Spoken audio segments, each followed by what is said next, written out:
El cine es un enorme abanico de discursos, de miradas del mundo. Es tan vasto, tan enorme el universo del cine, que cada espectador tendrá su recorrido, su vínculo con el audiovisual, y esos vínculos, esos recorridos irán transformándose a través del tiempo, de la experiencia. Y aquel o aquella que entienda que el cine es un ente transformador, no conductor, seguramente pueda sumergirse aún más en la experiencia cinematográfica, entendiendo que lo que se le presenta es un mundo bis, un segundo mundo, que se parece al suyo, pero que sufre una cantidad de corrimientos que lo incomodan, que le cambian la perspectiva y que a veces generan un vínculo tan fuerte, una conexión tan potente, que empiezan a aparecer reflejos. Y de esos reflejos, reflexiones. Esa palabra, el reflexionar, tal vez, como todo concepto, como toda idea, que puede ser interesante, que puede ser profunda, puede ser utilizada o mal utilizada por las estructuras sistemáticas, capitalismo, liberalismo y otras hierbas. Una mirada que ponga en jaque a las estructuras que gobiernan en nuestro mundo puede ser innovadora, pero a la vez debe saber que va a sufrir de un mal, que es el mal de ser adoptada por el sistema, masticado y reenviado. Entonces, ya no es solo una idea, un concepto, una presentación que pone en evidencia alguna de las monstruosidades de este mundo, sino que el propio sistema se encarga de replicarlo como si fuese una colmena. Ya no tenemos una Halloween, sino que tenemos 14. Ya no tenemos una Guerra de las Galaxias, sino que tenemos 9, más todo lo que va bordeando tangencialmente. Y así podemos seguir, dependiendo también de nuestro vínculo como espectadores en relación al cine y al audiovisual. Y en ese punto, en la idea de la reflexión, reflexionar, ¿no? Volver a flexionar, pensar, mirar hacia adentro para volver a erguirse. Hay algo de traicionero en las últimas décadas, últimas cuantas décadas. Podríamos irnos hasta, pensando en el cine norteamericano, podríamos irnos hasta The Manchurian Candidate, por ejemplo, la película original. Podríamos empezar a buscar y a hurgar en películas que de alguna manera se presentan como reflexivas con respecto al estado de situación del mundo, como críticas, la famosa mirada crítica.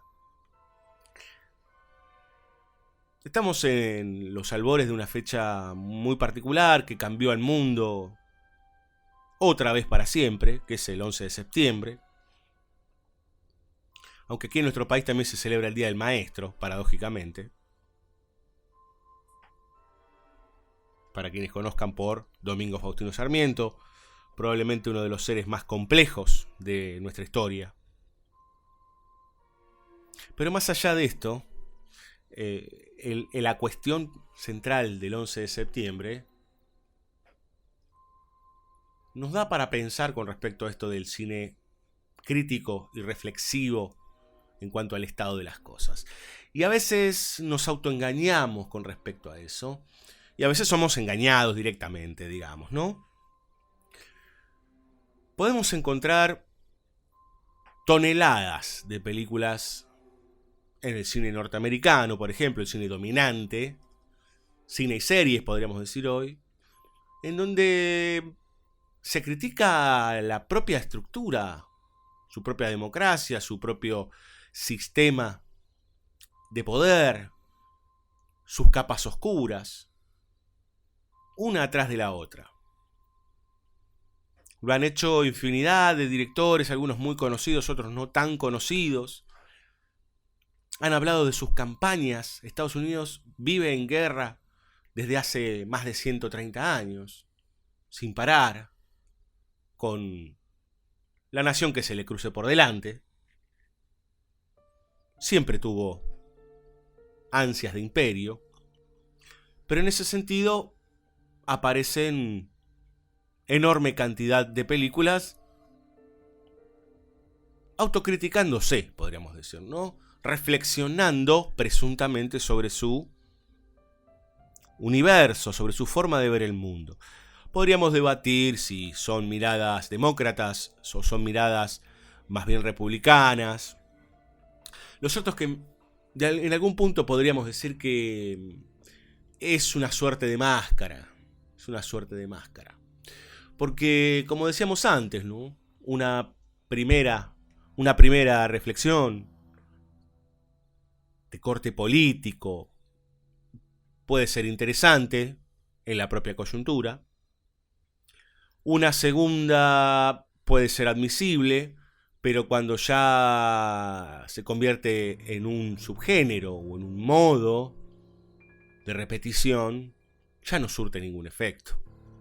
Hace muy poquito salió una serie en la cadena Netflix de streaming sobre justamente el 11 de septiembre.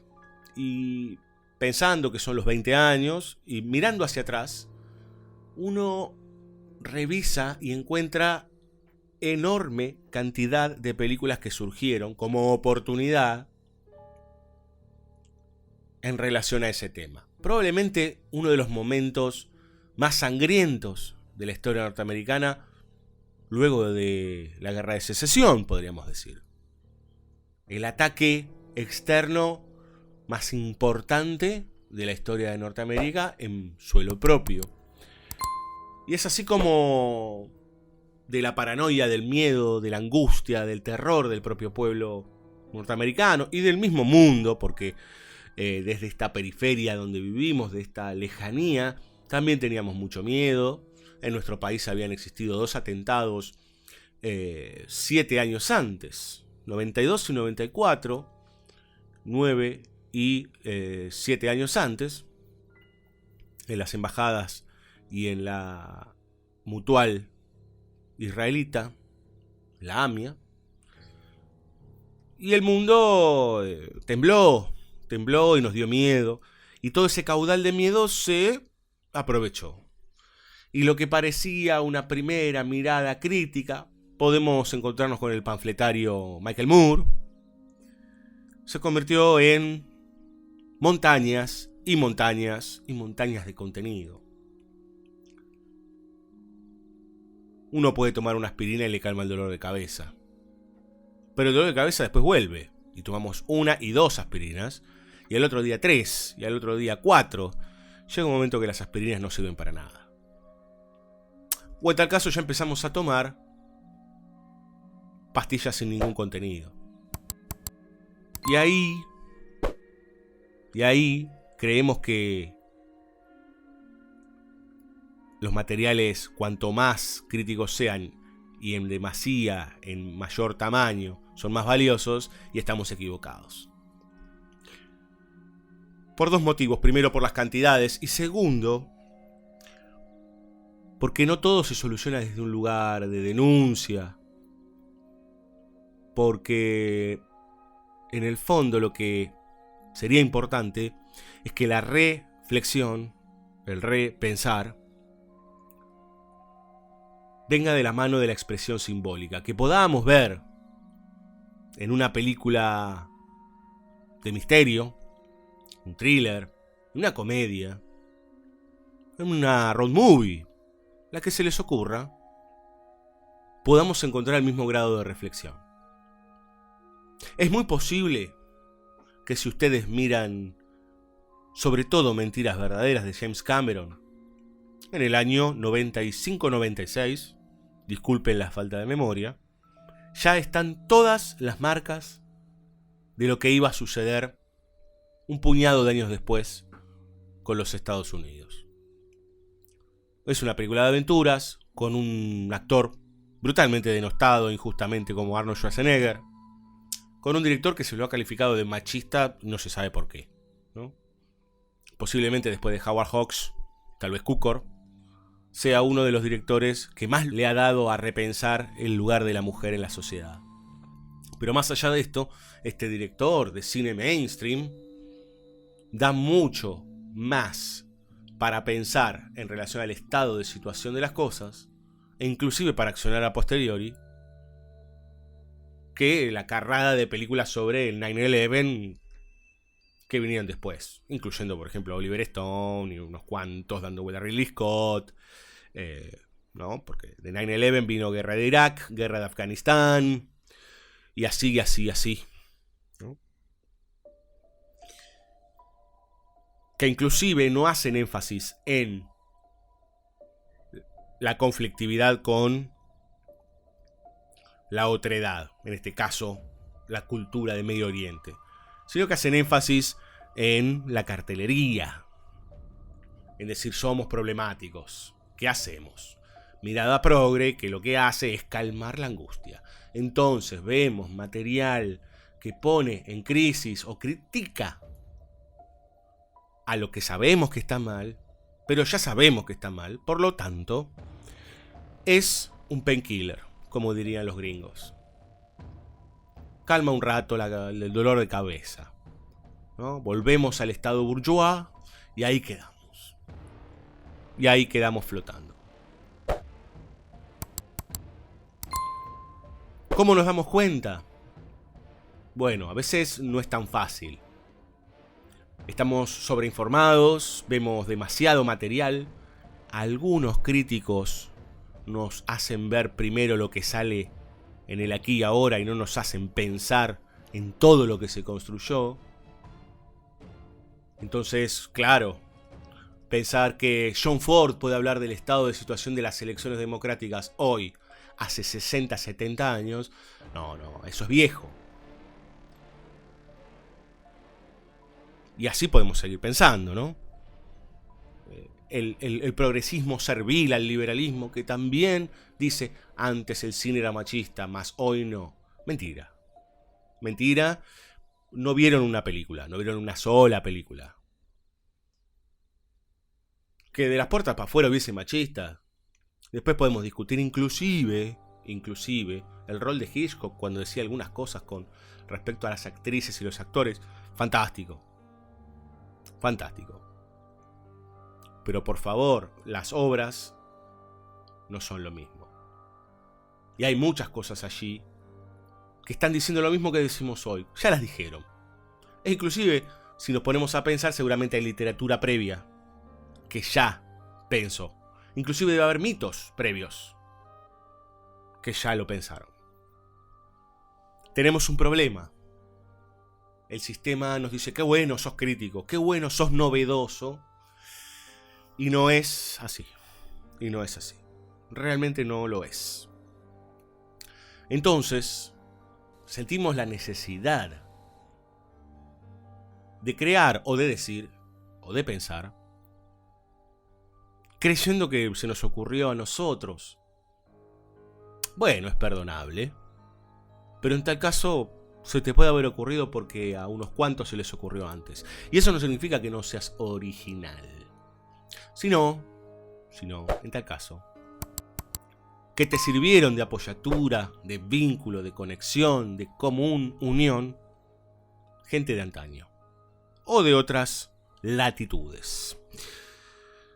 La sobreinformación, la cantidad abismal, brutal de películas que hay, nos hacen perder, nos hacen creer que es la tierra de las oportunidades, y entonces ahí, como hay más posibilidad de criticar.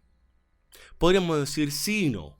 Es como las redes sociales, nos dejan hacer cosas, pero por el otro lado también nos destruyen. Puedo escribir lo que quiero, sí, ¿quién te lee? ¿Qué estás diciendo? ¿Pensaste lo que estás diciendo? ¿Pensaste lo que estás viendo cuando ves una película? Y el Hollywood actual, y las grandes estructuras industriales, porque ya a esta altura no podemos hablar de una zona geográfica, más allá del cine norteamericano, sino de grandes holdings, de sistemas financieros y otras cuestiones que dominan con claridad a la industria audiovisual, mainstream, sobre todo anglosajona. No podemos no pensar que ya tienen todo planeado y pensado. Y que si en una red social se habla mucho de que hay poco lugar para la mujer, hacemos una película de superhéroes en donde en un plano aparecen 142 mujeres juntas. Del otro lado, acto masturbatorio en la sala. Qué bien, qué bien, qué bien. Ahora vamos a comer una pizza. Y ya está. Lo mismo, idéntico, sucede con ciertos actos reflexivos o con películas que se pretenden reflexivas, pero lo que están haciendo es dar un discurso, llevar un mensaje. Vamos a hablar de la guerra de Afganistán. Fantástico. ¿Pero qué estás diciendo? ¿Me estás ayudando a pensar? Porque es muy fácil. Digo, si yo me pongo a pensar de qué lado duermo de la cama, y seguramente miro cualquiera de estas películas y diré que yanquis hijos de puta. Listo. Una gran reflexión. Una enorme reflexión. Mañana será otro día. Y la verdad que eso no es pensar. Eso en tal caso es bordear la opinión. El estado crítico queda porque estamos reafirmando. Es casi como estar regurgitando y tomando la misma sopa. Y la verdad es que alguien dijo que menos era más. Y es posible. Esto no significa obturar miradas, ¿eh? Esto no está lejísimos de eso. Sino en tal caso animar que si tenemos tantas posibilidades de ver o de producir, que no solo entremos en un terreno de entretenimiento mero y servil, sino que también pensemos lo que estamos viendo. Que nos corramos del gustó no me gustó. Pero estoy todo el día trabajando como un burro, llego y lo que quiero es no pensar. Bueno, allá usted. No siempre se puede estar enchufado, por supuesto. Pero tal vez cuando uno mira un producto audiovisual, vamos a pensarlo así, tiene que tener en cuenta que está en un momento, ese momento de conexión, que es una conexión con la cultura, que es una conexión con una expresión artística, entre comillas. Y industrial también. Que el arte te ayude a pensar, no a reafirmar tus pensamientos, o a adoptar un cartel que se viene repitiendo hasta el hartazgo desde hace 20 años. Tal vez, aunque sea poco posible, esto en algún momento cambie. Y la palabra ya tergiversada, que es reflexionar, repensar, reasumirse, pueda tener un poco más de carnadura. Hay caminos posibles en el vínculo con el audiovisual. Desde aquí les podemos decir que hoy, por hoy, se ve muy difícil.